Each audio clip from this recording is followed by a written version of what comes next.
Governed by God, a biblical look at law, civics, and civil government. My name's Eric Loophole. Thank you for joining me on today's episode. So, this week I was going to do part 2 of my response to the Abounding Grace radio program on Romans 13. But in light of recent events, particularly the assassination, the martyrdom, I would say, of Charlie Kirk, I want to do something a little different. And I know a lot of podcasts are doing some kind of special edition or responding to those events. And so I have some thoughts on this situation that I wanted to talk about. But before I do, I wanted to give just a little bit of a content warning, because I'm going to talk about some things that are probably not suitable for younger audiences. And there'll be some quotes that I make that probably have some colorful language in it. So with that said, what I want to talk about is the rise of Asherah. Now, when I say Asherah, I'm referring to the Old Testament pagan deity, a demon, if you will, that has a certain kind of ideology, a certain kind of belief. And I've mentioned Asherah in the past. I've done an episode on Asherah in season 3, I believe, so about 3 years ago. And I've taught a Sunday school class at my church on Baal, Asherah, and Moloch, the 3 primary pagan deities of the Old Testament.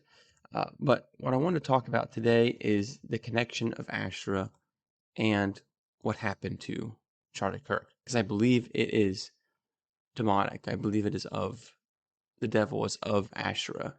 And I don't say that lightly, and I want to show my work here. So what got me thinking about this is the fact that, and it's been confirmed, that the shooter, Tyler Robinson, had ammunition that had pro-LGBTQ plus language on it, anti-fascist language on it. And furthermore, what's a bit strange is that when Charlie was shot, he was answering a question regarding gang violence, and specifically the numbers of transgender individuals involved in gang violence and mass shootings.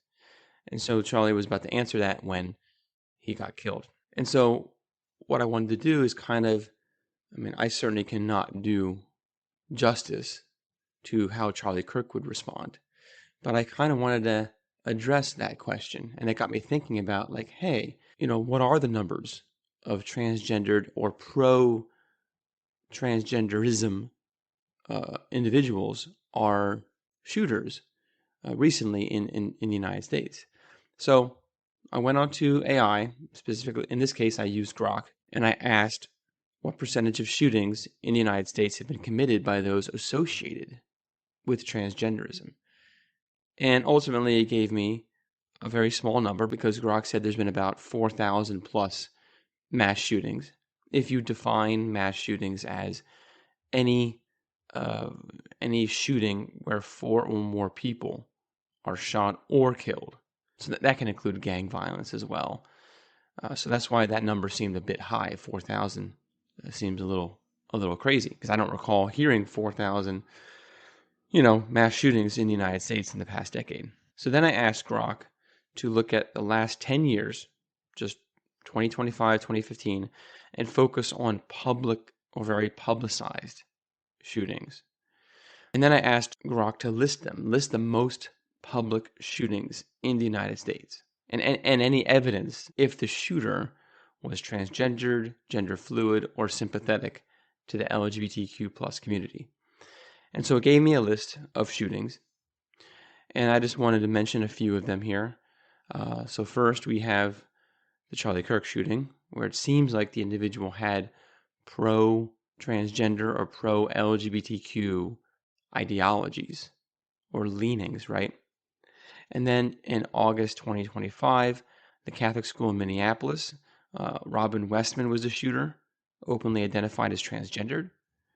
And then February 2024, Lakewood Church in Houston, it was a female that used male names and was described as gender nonconforming. In January 2024, you had Perry High School in Iowa, where the shooter, Dylan Butler, identified as gender fluid and used they pronouns. And then in March 2023, you had the Covenant School shooting in Nashville, where Audrey Hale was a female who identified as male. Now, when you list them out like that, it sounds like a large number. And compared to the total number of shootings in the United States that involved 4 people, it's not very high.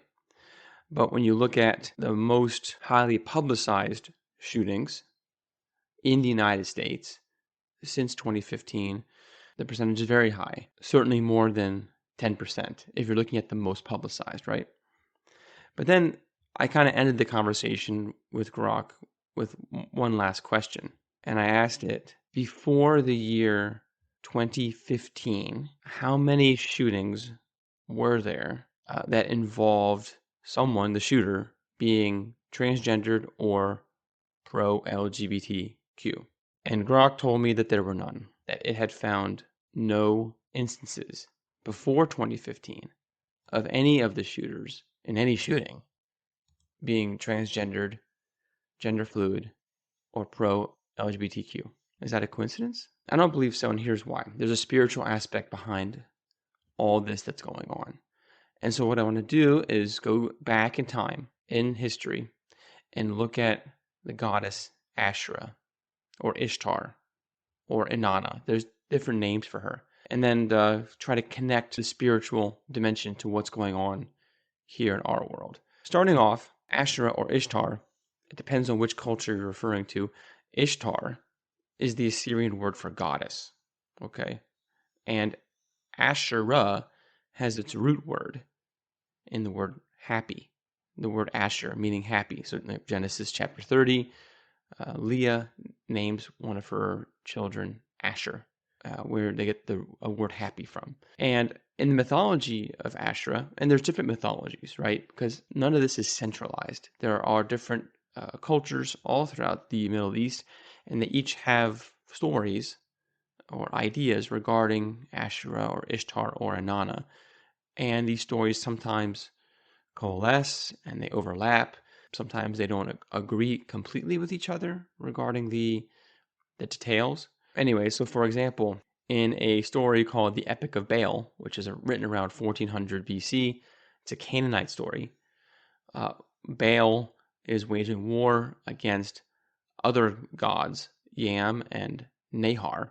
He asks for Asherah's help, and she helps Baal achieve power and supremacy over the other gods. And then in the Epic of Gilgamesh, which is earlier, it's like 2000 BC, and that's Sumerian. Gilgamesh is kind of like a Hercules. He's a demigod hero, part god, part man. And then Ishtar, or Inanna, she asks him to marry her. Now, he refuses to marry her because he is aware of her treatment of her lovers, which is not very good. And she's a very, very loose woman, very promiscuous. And so she becomes enraged when he refuses her advances. And she unleashes the bull of heaven to attack and kill Gilgamesh. Now, Gilgamesh, he ends up killing the bull, and then Ishtar goes into mourning over the death of the bull of heaven. And then you have another document called the Descent of Inanna, which is also Sumerian, around 2000 BC, where Inanna goes to the underworld. Some sources say it's because she wants to conquer it and rule it, and others say that she wants to cause the dead to rise and to kill all the living, kind of like some kind of apocalypse. And others say it's to rescue the bull of heaven, which had just been killed by Gilgamesh, so she wants to bring it back from the dead. But regardless, the god of the underworld captures her and strips her naked and kills her and hangs her on the wall. Now, Inanna is not alone, though. She has several assistants that help her. So they are known as the Kurgara and the Galator. And these individuals, they're not human. They're non-gendered beings. And they help Inanna. So they send food and water of life to the underworld to bring her back to life. And so Inanna then, she's alive now, and she's trying to ascend out of the underworld. But the god of the underworld, the god of death, demands payment. Someone must take her place. Someone must be sacrificed for her to be free. So she sends her demons, the Gala, to get payment, right? So she sends the demons to go take Tammuz, her husband. And so I mentioned earlier that she had tried to make her advances on Gilgamesh, and that's exactly right. Like she was already married to Tammuz, but the reason why she wanted to offer Tammuz as a sacrifice is because he did not mourn her death sufficiently, and so therefore he must deserve to die. So the demons, the Gala, they capture him and they drag him to the underworld, and so Inanna is set free because Tammuz takes her place. But Inanna regrets her decision because she has like this love-hate relationship with her husband. And so she makes a deal with the god of the underworld that she will stay in the underworld for 6 months and then she will be released for 6 months. And that's kind of where they get the idea of the cycle of the seasons. And the month of mourning, there's a month of mourning for Tammuz. That's an official month where all the followers of Inanna or Ishtar or Asherah are supposed to mourn for Tammuz. And it's a month where there is no fertility or fruit. And in the Middle East, that is actually the hottest month. It's June, the hottest month, the month where there's no fruit bearing going on. So June is the month of Tammuz, where Inanna or Asherah mourns the death of her husband that she caused. And there's other mythologies that are very, very similar that just use different names. So, for example, Anath is another name for Inanna or Asherah. And in that story, it's Baal, the storm god, that she mourns for. And she wants to go and get revenge on all of those humans that didn't mourn enough for Baal when he was killed. And so this is also where you get the cycles of the seasons. Now, what are some of the characteristics of Inanna or Asherah? She is understood to be androgynous. So she typically presents herself as female, but identifies as both or neither. And she's associated with Venus and the moon. Um, there are later mythologies that divide her up into multiple goddesses. So you have Artemis and Aphrodite, or Venus and Diana, or Freya and Frigg in Norse mythology. And the reason for this is because she has almost like multiple personalities or very bipolar personalities. She has an extreme sensual, erotic side, very sexual, but also an extreme anger, violence, and depression side. Okay, so both of those sides of her. And there are, like I said, a variety of versions. There's Greek, there's Roman, there's Egyptian, like Isis, things like that. And so, what I want to now read to you are some of the documents, primary sources. Many of them are Sumerian, obviously translated into English, that describe what this person, what this goddess Inanna or Asherah is like. So I'm just going to read a couple to you. Quote, "When her wrath makes people tremble, the burning sensation and the distress she causes are like a demon ensnaring a man." End quote. And next, quote, "Inanna sits on harnessed lions. She cuts to pieces him who shows no respect. The mistress is a great bull trusting in its strength. No one dare turn against her." End quote. And the next, quote, "Whoever eats Inanna's food and milk of death will not last. Gall will give a burning pain to those she gives it to eat. In her joyful heart she performs the song of death on the plain. She performs the song of her heart. She washes their weapons with blood and gore. Axes smash heads, spears penetrate, and maces are covered in blood." End quote. And the next quote, "I am a woman, I am a man. When I sit in the alehouse, I am a woman, and I am an exuberant young man. When I am present at a place of quarreling, I am a woman, a perfect figure. When I sit by the gate of the tavern, I am a prostitute, the friend of a man, the girlfriend of a woman." End quote. Next, quote, "To turn a man into a woman and a woman into a man are yours, Inanna. To interchange the brute and the strong and the weak and the powerless is yours, Inanna. To interchange the heights and the valleys and the plains is yours, Inanna." End quote. We got two more. Quote, to turn a man into a woman and a woman into a man, to change one into the other, to make young women dress as young men on their right side, to make young men dress as young women on their left side, to put spindles into the hands of men, and to give weapons to the women. End quote. And last, quote, to grind away from men manliness, to take away their swords, bows, arrows, daggers, and bring them into the land. Then put into their hand the distaff and mirror of a woman, and clothe them as women. End quote. So what we see here, obviously, is the ideology of transgenderism. And if I can summarize it just briefly before we move on, is what Inanna represents is extreme lewdness, eroticism, and sensuality, okay, like prostitution, not marriage and not children. And then on the other hand, warfare and violence and death. And you also have this picture of an overturning of the created order, where she wants to turn men into women and vice versa, and exchange the hills for the valleys. Okay, so it's just a swapping of everything. Everything gets swapped around and overturned. Okay, and that's why she describes the men putting on women's clothing and carrying equipment that would be for women, and then women taking men's clothing and carrying equipment that would be for men. So that's this idea you have going on here. Now, the worship of Inanna and Asherah or Ishtar often involved both prostitution and public sexual activity.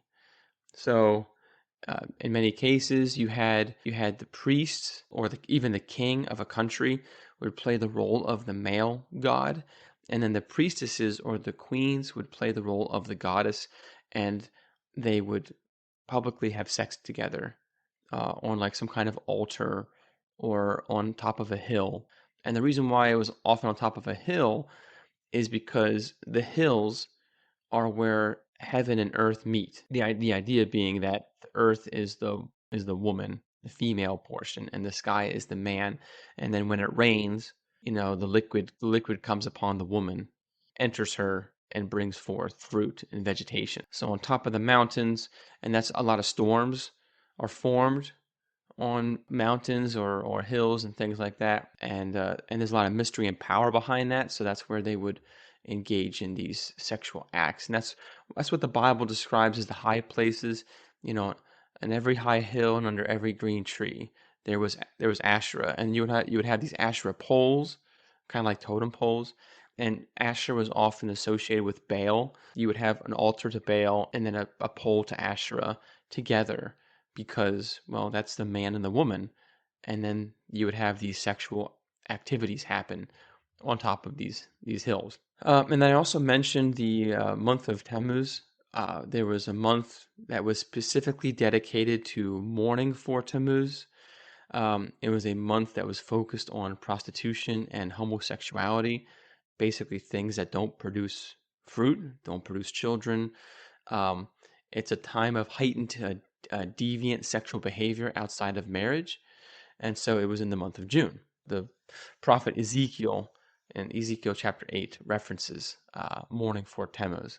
So let me read to you a description given by W. Carlton Wood in his book, The Religion of Canaan. So here's what he says about this practice. Quote, under whatever name this goddess was worshipped, as for example, Ishtar, Ashtarte, Aphrodite, Venus, Ma, Rhea, or Sybil, the same distinguishing rites gave the cult a primitive Semitic stamp.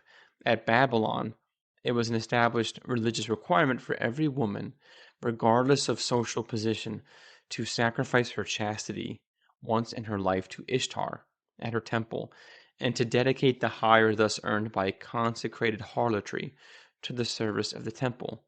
A well-established custom at Hierapolis required every woman to sell her chastity to a stranger at the temple of Astarte. A similar custom prevailed at Byblos, where on a certain feast day of the annual mourning for Adonis, all women had to either sacrifice their hair or to give the hire of a harlot as an offering to the goddess. End quote. So what we have going on there is in these different cultures, and like I said, there's different names for Baal or Tammuz or Inanna Ishtar. At some point in their lives, and especially during the month of Tammuz, every woman was expected to sell herself as a prostitute. Now, she could, in some of the cultures, allow this. She could get out of it by shaving her head, okay, sacrificing her hair. So, what you see going on there, it's like you either have to be very, very sexual and deviant and give away your sexuality, or you have to sacrifice your femininity. You have to cut off your hair and basically become androgynous as part of honoring, worshiping Ishtar or Inanna. And also, cutting off the hair is a sign of mourning. So, if you are really mourning for someone, you would shave your head. And so this proves that you are like really dedicated to the mourning of Tammuz. Now, there are different categories of worshipers for Inanna or Asherah.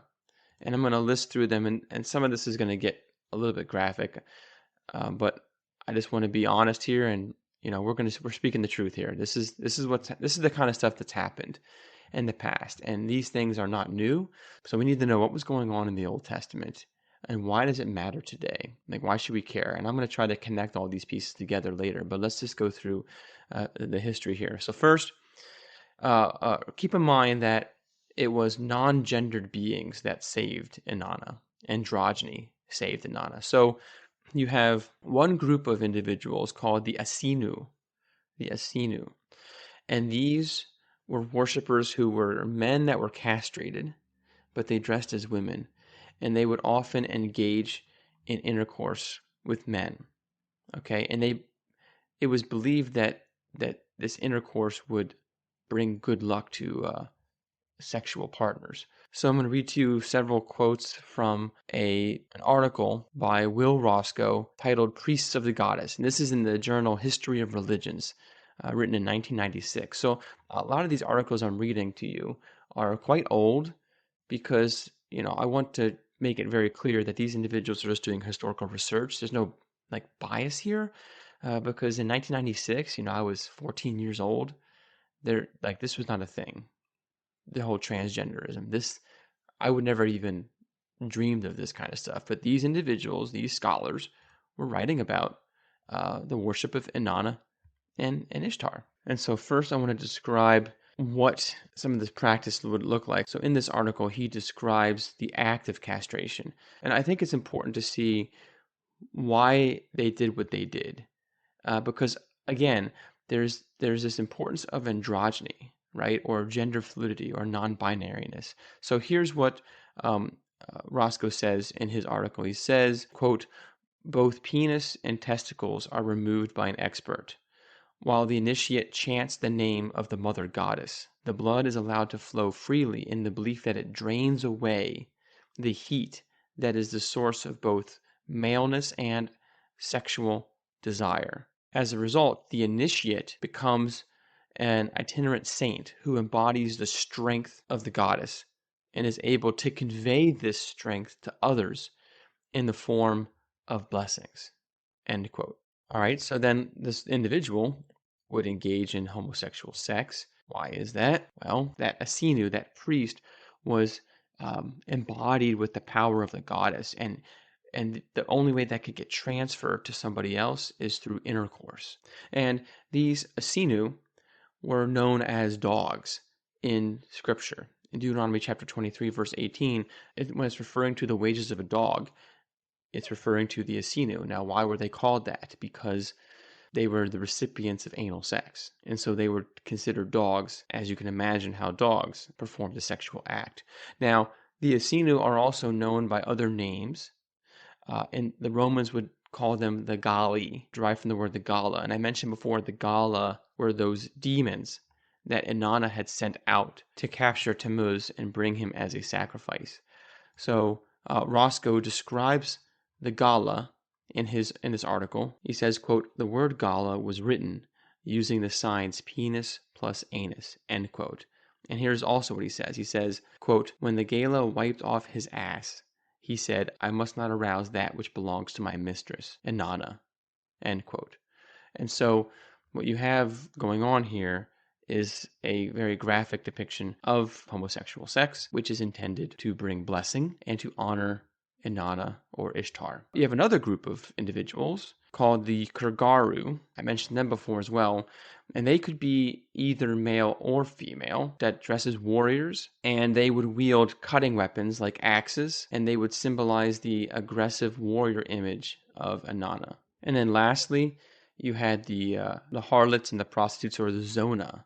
Okay, and these were primarily women that would have a special mark on their heads, and they would wear very expensive garments and jewelry and cosmetics. They'd be found by the waysides and would sing and make noises and then just sell themselves out for money.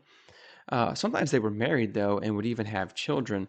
So you have the example of this with the prophet Hosea, who married Gomer and had children with her. She was very likely a cult prostitute, an official prostitute for Asherah. So now I want to go back now to the Gala or the Gali, those individuals that would cut their parts off and often engage in homosexual behavior. There's several other quotes I want to give, some from scholars and some from ancient historians. So the first one, this quote is from J. Townsley in his book, Goddess Religions and Queer Sex. He says this, quote, "The Gali would wander in the streets in full cross-dress regalia, amulets, flowing robes, makeup, depilated bodies, and long hair dyed blonde. They would dance in a frenzy with tambourines and flutes, often with knives or swords, with which they would cut their arms, shedding blood to help them tell the fortunes of the people who would give them money." End quote. So you have self-mutilation going on there and frenzies and fortune-telling. And then the Greek historian Lucian in 150 AD, so this is during the time of the Roman Empire, he is describing an event where the Galli are performing their rituals in public in Rome. So this is what he says. He says, quote, "As the Galli sing and celebrate their orgies, frenzy falls on many of them, and many who had come as mere spectators are found to have committed the great act. I will narrate what they do.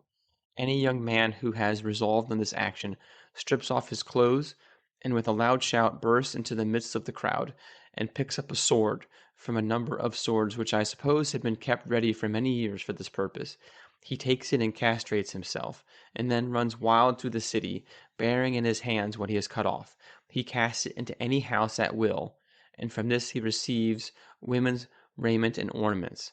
Thus they act during their ceremonies of castration." End quote. So this practice goes back quite a long ways, and even in the New Testament we see glimpses of this. In Ephesus, the Temple of Diana or Artemis, she's just another name for the same goddess, was very well known. And if for those of you familiar with Paul's missionary journeys, he got involved in a riot there where he was speaking the gospel, and the people there started chanting, "Great is Artemis of the Ephesians," or "Great is Diana of the Ephesians," and basically ready to kill him. And that temple was run by castrated priests and involved prostitution as well. Now, as you can imagine, all this deviant sexual behavior, now, a lot of it was homosexual, of course, but there was heterosexual behavior too, like I said, prostitution. And a lot of times there were children that were, the women would get pregnant, prostitutes would get pregnant. And these children that would result from this, they were known as children of the gods, because hey, they have no father, right? There's no known father. Okay, it just apparently this priestess or this prostitute became impregnated, right? So they're fatherless, and a lot of these children would be raised within the cult itself if they were allowed to live, and they also would become prostitutes later on, priests and priestesses. But some of them would be given to Moloch as a sacrifice. So you would burn your children alive to honor Moloch as the sacrifice. And by the way, this all these mythologies tie together. I don't have time to go into Baal and Moloch as well, but Baal, Moloch, Asherah, they kind of tie together, because how I mentioned in the mythology for Asherah, a sacrifice was required in order to get her free from the underworld. And so in the cult of Moloch, you offer your child to Moloch in order to get greater harvest and fertility and blessing. So you want Inanna to be set free. You want Asherah to be set free. And so in exchange, you offer your child as a burnt sacrifice to Moloch. And all of this craziness going on in these cultures, and this is all across the world. And I have examples of these kinds of things even happening amongst the Native Americans. So this is not just like localized to the Middle East. This is a spiritual thing that existed throughout the world in a variety of forms. But that's why God in the Old Testament says the things he does about this kind of behavior. For example, God says, "You will not have idols or images. You will not worship the sun, the moon, and the stars, and the planets. You will not have sexual behavior outside of marriage. You will not associate sex with worship." Okay? There will be no prostitution going on in the temple. All right? There'll be no prostitution going on in the entire land. Deuteronomy 23, verse 17. You will not blur gender. You will not destroy gender. You will make a distinction between men and women. Men cannot wear women's clothing. Deuteronomy 22:5. And women cannot wear the gear of a warrior. Deuteronomy 22:5. You will not have any eunuchs or people that are castrated in the assembly. Okay, Deuteronomy 23:1. So Israel was supposed to separate themselves from this kind of behavior. So, given that very, very brief historical view, how do I connect this to what's been going on with Charlie Kirk and many other shootings that have involved those who are either pro-transgenderism or who are transgendered themselves? Because here's the thing. I see in this the spiritual principles from Asherah, the demonic influence from Asherah. It is no coincidence, I would say, that Charlie Kirk was speaking on the topic of transgenderism at the moment that he was killed, and he was killed by someone who has pro-transgender ideologies, even if he himself is not transgendered. And it's interesting that if you listen to Charlie Kirk's, one of his most recent events he did before he died was an interview with Pastor Doug Wilson on Man Rampant. Charlie mentions that he gets the most pushback from speaking about the transgender issue, not even the abortion issue. The abortion issue is pretty bad, but he gets the most hostility from the transgendered issue. And so, what is the connection here? What is going on here spiritually? And I believe it's spiritual warfare, because you see with Asherah, with the demonic influence of Asherah, the two extremes of sexual deviancy and unrestrained violence and murderous behavior. And so what I want to do is I want to quote to you a few more quotes, one from Will Roscoe, who I've mentioned before, and one from another author called Rivka Harris, and she wrote Inanna Ishtar's Paradox in the History of Religions, 1991. So, 34 years ago about this. And so let me just go through a couple of these quotes. I think that you will find these quite interesting. Here's what Roscoe says in Priests of the Goddess in his journal article from History of Religions. Quote, "The goddesses who stand at the head of these cults, Sybil, Bahukaramata, and Inanna Ishtar, all share important traits. All three are credited with the power to inspire divine madness, which can include the transformation of gender. Their mythologies clearly place them outside the patriarchal domestic sphere. Sybil roams the mountains with her wild devotees. Inanna Ishtar is the patron of the battlefield, and Bahukaramata becomes deified while on a journey between cities. Indeed, all three transgress patriarchal roles and structures just as much as their male followers. Sybil begets a child out of wedlock, which infuriates her father. Ishtar, the goddess of sexuality, is notoriously promiscuous, never marries, and indeed is herself a transvestite. And Bahukaramata, at the other extreme, cuts off her breasts in an act of asceticism to avoid unwanted heterosexual contact." End quote. And then one other citation from Roscoe, and this is in reference to the Native Americans. So I want to say this to show that this is just not a local thing. It's like It's not just to the Middle East. This is a global thing. Here's what he says, quote, among the Lakota of the northern plains, for example, men became bardaches or vintke as a result of dreams or visions of double woman, a powerful and ambivalent goddess with the ability to inspire both madness and creativity. As a result of their contact with double woman, vintke acquired not only religious powers, such as the ability to foretell the future, they also became accomplished artisans, famous for their excellence and crafts that were normally pursued by women. And so now I want to shift over to the journal article Inanna Ishtar's Paradox by Rivka Harris. And I'm just going to read to you just several key quotes. Just going to go through them. So let's just begin. Quote, Inanna Ishtar frequently acts in ways that disrupt the social order. She can be wild and savage, excessive in her sexuality and love of war. Her sexual encounters mingle eroticism with violence. End quote. Quote, Inanna Ishtar is a liminal figure. She is androgynous, marginal, ambiguous. She is neither here nor there. She is betwixt and between. End quote. Quote, Inanna Ishtar is ambiguity incarnate. She is that which cannot be defined in terms of any given category. She threatens the integrity of individual categories, being either this or that, something else.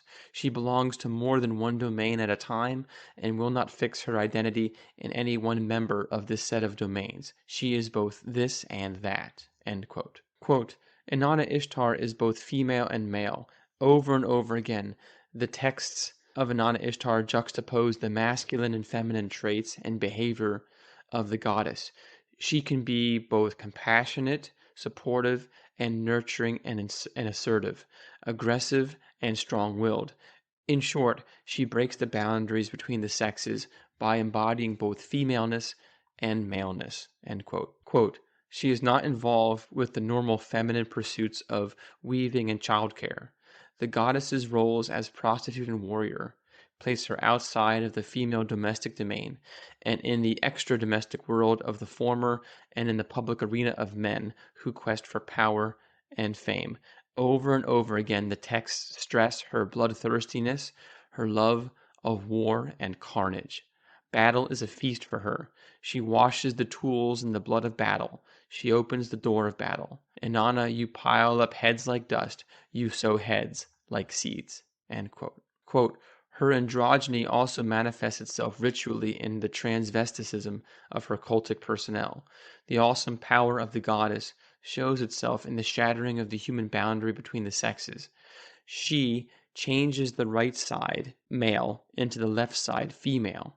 She changes the left side into the right side. She turns a man into a woman. She turns a woman into a man. She adorns a man as a woman. She adorns a woman as a man. Inanna Ishtar combines male aggressiveness with the force of a superabundance of female sexuality.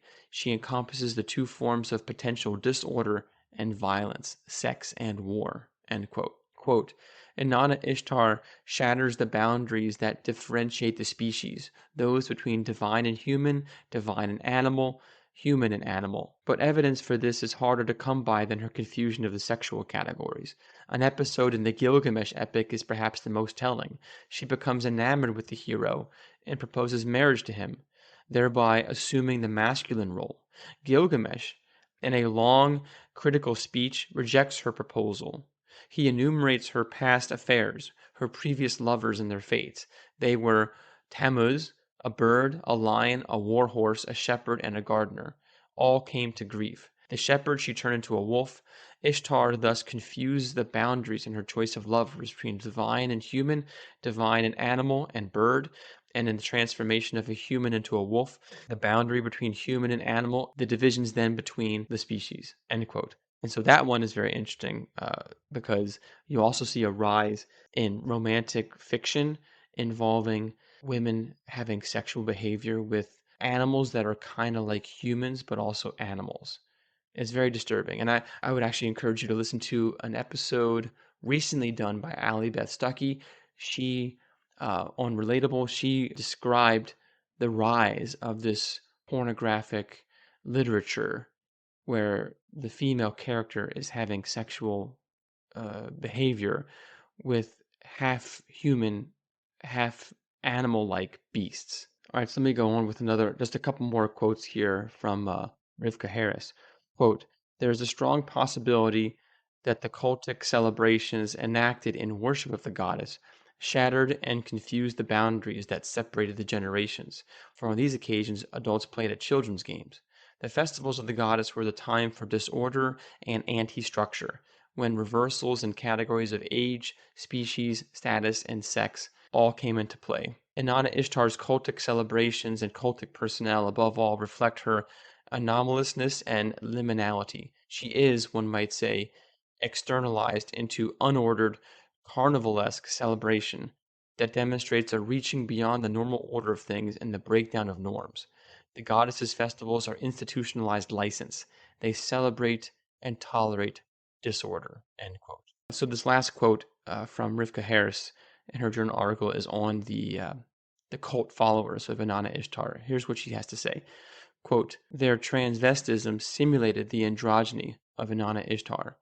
It was perhaps the inversion of the male-female binary opposition that thereby neutralized this opposition. By emulating their goddess, who was both male and female, they shattered the boundary between the sexes. Thus, at her festival time, the full range of human emotions might be freely manifested, without regard to the stereotypical notions of masculinity and femininity. The function of transvestism was a coming out of oneself, a transcending of one's own historically controlled situation, a paradoxical situation impossible to maintain in profane time in a historical epoch, but which is important to reconstitute periodically in order to restore, if only for a brief moment, the initial completeness, the intact source of holiness and power. The cultic personnel of the goddess in their costumes, words, and acts had but one goal: to delight Ishtar's heart and give themselves up to forbidden actions. End quote. So where do we go from here after looking at these descriptions of Inanna, Ishtar, and Asherah? Well, in summary, I believe that Charlie Kirk was martyred by the demon Asherah. And what I mean by this is that there are spiritual forces working behind the scenes to wage war, particularly against God's people, certainly against the image of God, right? Like when you read Romans chapter 1, part of idolatry is a downward spiral in which the image of God is destroyed. Because if someone hates God, they can't get him. They can't kill him. They can't get to him, right? The best they can do is to destroy his image. It's like burning someone in effigy, the straw man or whatever. And so what is the image of God? Male and female. So you destroy that in order to try to hurt God as best you can. And of course, the image of God is being destroyed in abortion with the murder of unborn children, but it's also being destroyed with transgenderism in the destruction of masculinity and femininity and turning everything androgynous. And so I think that if individuals, if humans believe these things, if they truly are believing the ideology of transgenderism, then certainly anyone, particularly Christians, but anyone who would promote the image of God and male and female is a threat, really, to those who would advocate for androgyny or for transgenderism. And so does this mean that everyone who is struggling with their sexual identity, or those who are struggling with transgenderism, or those who are sympathetic to the LGBTQ plus community, does this mean that all those individuals are demonic? No. Does it mean that they're all being possessed or oppressed by the demonic? No. Does it mean that they're all going to turn murderous and kill people? No, not at all. But let me give you an example from a different category. Do I think that all Muslims are terrorists? No, I don't. In fact, I would say the majority of them are actually peaceful. But what is the spirit behind it? What is Islam? It's not of God. I would say it's demonic. It's idolatrous. And so, at the end of the day, anything that is idolatrous, anything that is demonic, is ultimately going to lead or push for or advocate for the destruction of God's people and the destruction of mankind, the image of God, in some way, shape, or form, right? And it takes different flavors. So we can say that a belief system, an ideology like Marxism, is demonic or evil or murderous. You can see that Marxism led to the deaths of tens of millions of people. Does that mean that every single person who is favorable to socialism or Marxism is a murderer and murderous and demonic? No. But I would say that they are buying into, they are playing with, they are associating themselves with a demonic ideology, a demonic mindset, a demonic spirit that is not going to be good for them or for society. It's not a good thing to play with fire like that. In the same way, does everybody who plays with a Ouija board or tarot cards, does everybody that does that become possessed, or does everyone even experience something spiritual when they do those things? No. But should you do those things? Should you play with the Ouija board? Should you play with the tarot cards?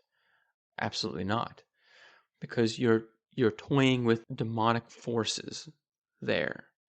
Now, those forces can do nothing against God and his power, and the gospel is going to win. They might kill a person, and there have been martyrs for centuries, obviously. Since the time of Christ, there have been martyrs, right? Witnesses.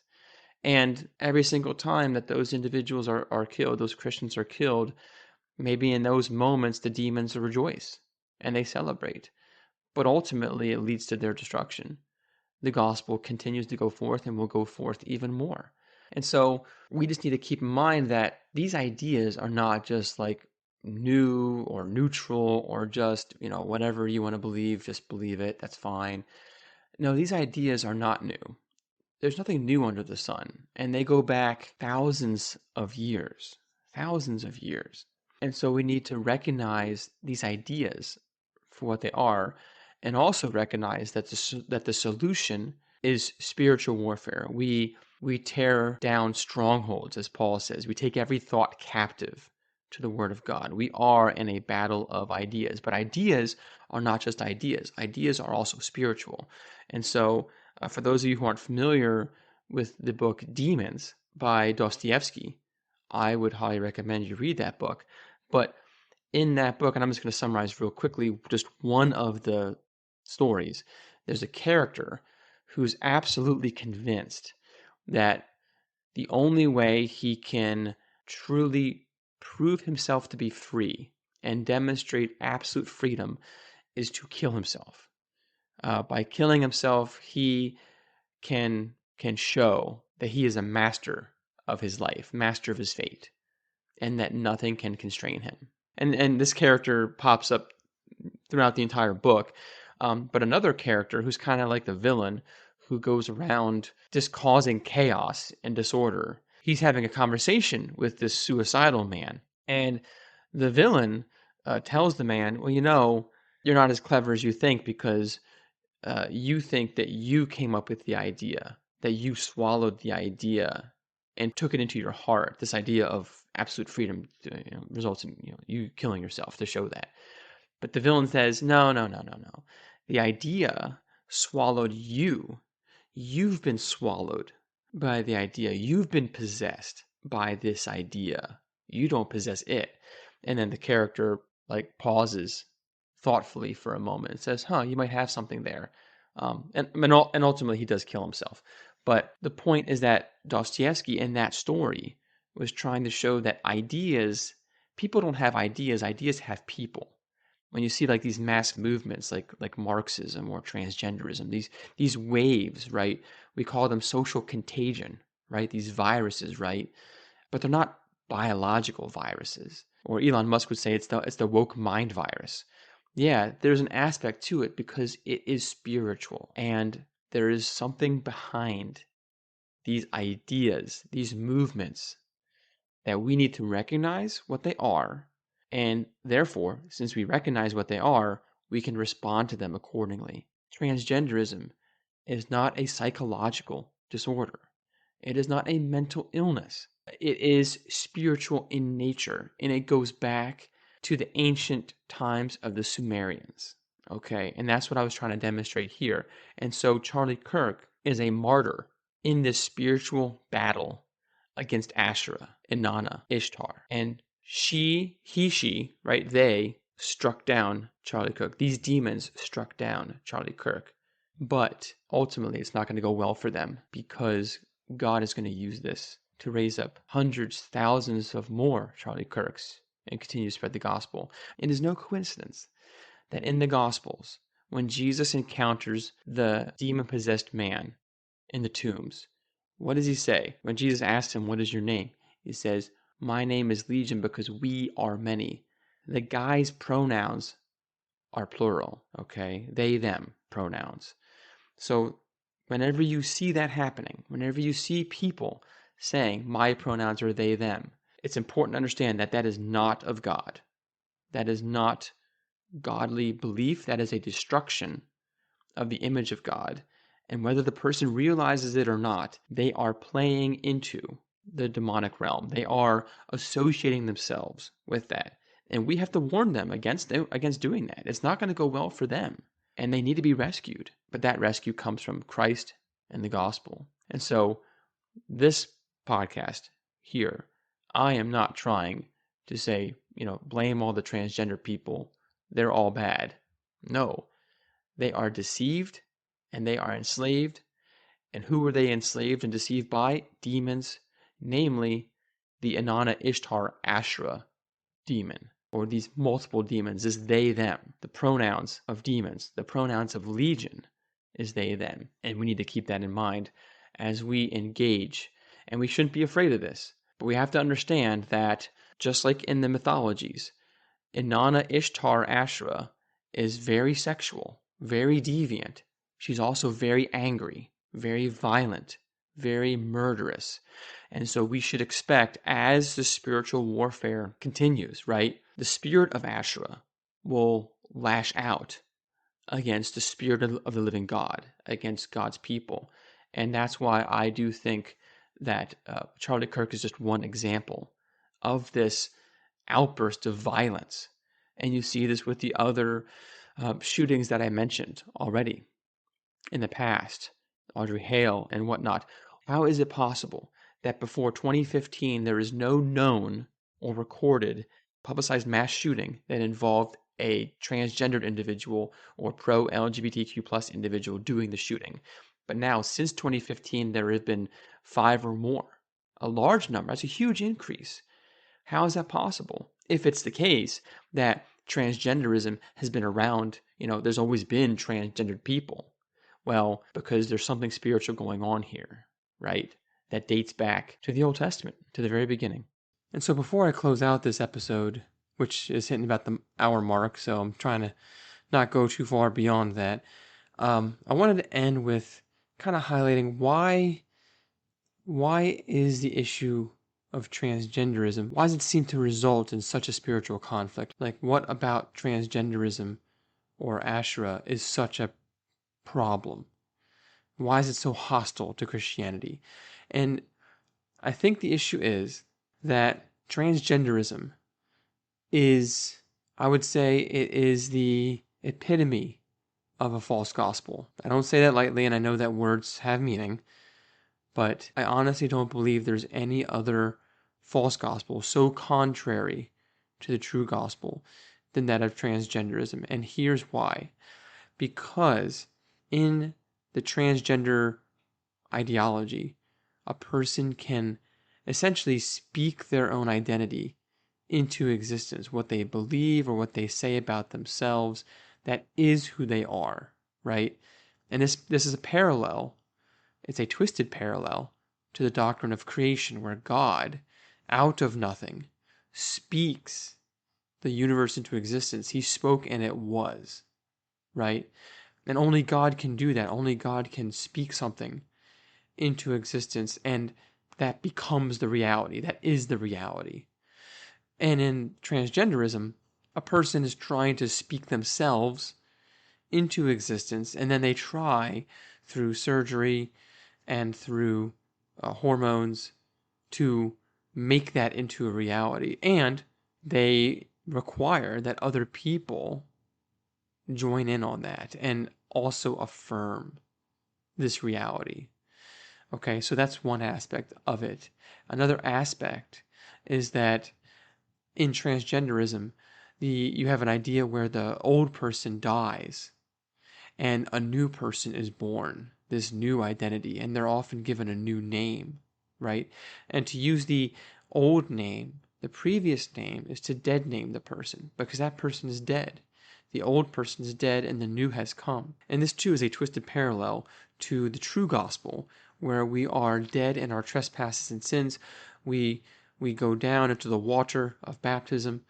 We die in Christ and we rise again in newness of life. We have a new name. We have a new identity. We're born again. And then we go forth and proclaim this gospel. And this is a joy to us, right?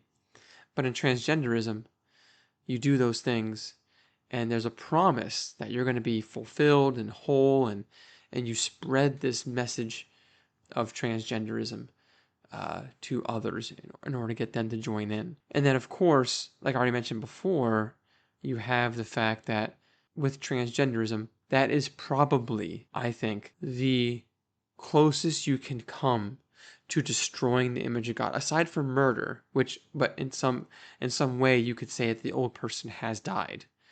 But by cutting those parts off, not only you are destroying the differences between the sexes, between the genders, you are destroying the image of God. You're destroying God's creation. And then lastly, it does not lead to be fruitful and multiply and fill the earth, because when you take those hormones, when you cut those parts off, you are preventing yourself from ever multiplying. You are acting contrary to the creation mandate given to Adam and Eve. And this is exactly what the devil wants. He wants to kill, steal, and destroy. He wants to destroy the image of God, and he does not want more image bearers of God in this world. And so that's why I think the transgender ideology is so hostile, because it is such an opposite, contrary to the true gospel and to God's created order. And so I hope those of you listening, if you are believers, be bold. Don't be afraid. Don't hold back.